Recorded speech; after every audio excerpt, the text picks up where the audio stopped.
Friends, welcome to my channel. आज हम यहाँ पे बात करने वाले हैं बहुत ही ज़्यादा ज़रूरी किचन टिप्स की, जिसको आपको जानना बहुत ही ज़्यादा ज़रूरी है। जिसमें से है पहला कि पानी की वजह से कभी कभी आपके बर्तन में सफ़ेद दाग पड़ जाते हैं, तो इसके लिए 1 गिलास पानी में इमली को उबाल लें और उससे बर्तन को साफ़ करें। दाग आसानी से निकल जाएंगे। ये बहुत ही ज़्यादा यूज़फुल है, इसको भी यूज़ करें और इससे आपके जो बर्तन हैं बिल्कुल क्लियर हो जाएंगे। जैसे कि वाइट सा जो जमा होता है वो सारा बहुत ही ईज़िली तरीके से निकल जाएगा। और हमारा अब सेकंड आता है कि अगर आपके जैसे नींबू होते हैं, नींबू में से पानी मतलब जो जूस होता है वो कम निकलता है, तो उसके लिए आपने क्या करना है, नींबू को गर्म पानी में थोड़ी देर के लिए छोड़ देना है। ठीक है ना, थोड़ी देर के उसको उसमें डिप करके रख देना है और उसके बाद उसको काटना है, तो उसमें से बहुत ही ज़्यादा रस निकलेगा। जो आप मोस्टली हमारे जब फ्रिज में रखे होते हैं ना नींबू, तो उसमें से ऐसे ही होता है, थोड़ा सा कई बार सूख जाते हैं, जिससे उसमें से रस बहुत कम निकलता है। तो इसके लिए ये बहुत ही ज़्यादा बढ़िया ये टिप है कि आपके अगर नींबू सूख गए हैं तो आप उसको गर्म पानी में डिप कर दें।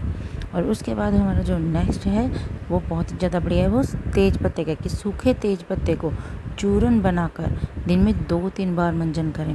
इससे आपके दांतों का पीलापन दूर होता है और दांतों में जो कीड़ा लगने की समस्या है वह भी नहीं होती है। क्योंकि ये जो तेज पत्ता आपको पता ही है वो कौन सा होता है, कि तेज पत्ता जो हम मोस्टली कुकिंग में यूज़ करते हैं, उसका अभी आप मंजन बनाकर वो आपके दांतों की प्रॉब्लम को ईज़िली सॉल्व कर देगा। जिससे ये आपके जैसे वो कहते हैं ना, यूज़ खाने की चीज़ भी है और लगाने की चीज़ की बात भी आ जाती है। और इसके बाद हमारा नेक्स्ट है, वो भोजन के बाद मोस्टली लोगों को आदत होती है कि साथ के साथ पानी पीते हैं, जो कि बहुत ही ज़्यादा हानिकारक होता है।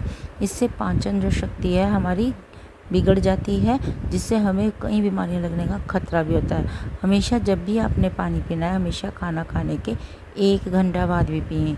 और अगर आपको बहुत ज़्यादा ज़रूरत पड़ भी जाए तो सिप करके थोड़ा सा पानी आप पी सकते हैं, लेकिन पूरा गिलास भरकर आपको नहीं पीना है। और इसके बाद हमारी आती है कि पहले हम करते थे लोहे की कढ़ाई में जो है ना खाना बनाते थे। इससे हमें क्या मिलता था, आयरन, जो कि लेडीज़ के लिए बहुत ही ज़्यादा यूज़फुल होता है। तो अगर आपके घर में भी लोहे की कढ़ाई है तो उसमें आप खाना बनाएं, अगर आपके आयरन की कमी है तो।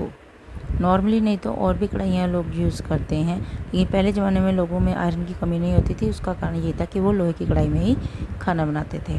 नेक्स्ट जो है, चावल के डिब्बे में मीन्स जो अगर आपके चावल में कीड़े पड़ जाते हैं तो आपने क्या करना है, उसमें चावल जब भी मार्केट से लाएं उसमें तेज़ पत्ता रख दें।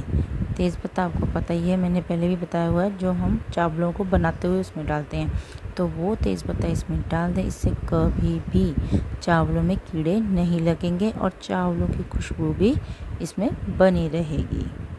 नेक्स्ट जो आता है वो है कि रसोई में तुलसी का पौधा रखने से हवा शुद्ध रहती है और जो नेगेटिव एनर्जी है वो भी कम हो जाती है। मीन्स जो हमें अगर जैसे आपके पॉट्स में लगाए हुए छोटे छोटे पौधे होते हैं, तो आप तुलसी के जैसे अंदर लगा सकते हो तो लगा सकते हो, वहाँ पे विंडोज़ होनी ज़रूरी है।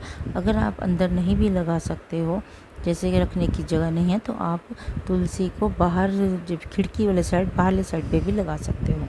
नेक्स्ट जो है हमारा, कि 1 कप दही में 2 चम्मच शहद मिलाकर अगर आप बालों में लगाओगे तो आपके बाल बहुत ही ज़्यादा सॉफ्ट और मजबूत हो जाएंगे।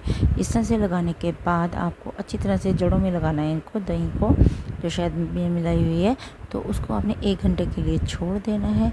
और उसके बाद आपको हेयर वॉश कर लेना है, जिससे अगर आप हफ्ते में इसको 1 बार करोगे तो आपके बाल सॉफ्ट और मजबूत होंगे और वो बहुत ही तेज़ी से ग्रोथ भी करेंगे। तो ये मेरे टिप्स आप ज़रूर फॉलो करें।